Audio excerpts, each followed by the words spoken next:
Sa muling pagtunog ng gandingan, muling pinatunayan ng kauna-unahang himpilan ng radyo sa bansa ang DZRH ang husay nito matapos makasungkit ng 2 parangal. Bit-bit ang temang pakinggan, tinig ng kalikasan.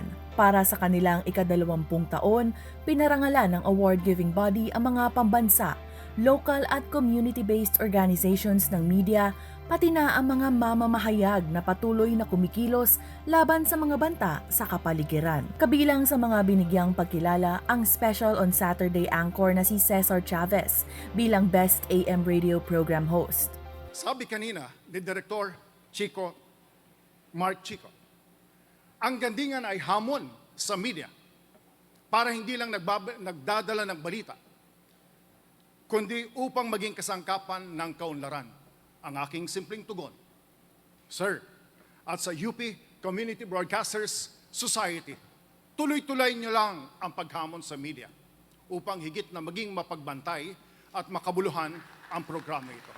Nasungkit naman ni Angelo Palmones ang Best News Anchor Award para sa programang Magandang Umaga, Pilipinas. Alam po ninyo, itong parangal na ito ng gandingan, kumukumbinsi sa akin na dapat dalasan ko pang gising ng 2:00 ng madaling araw.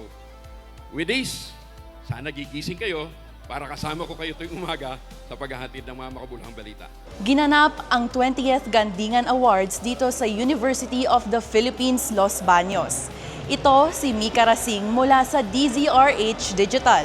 Una sa Pilipinas, una sa Pilipino.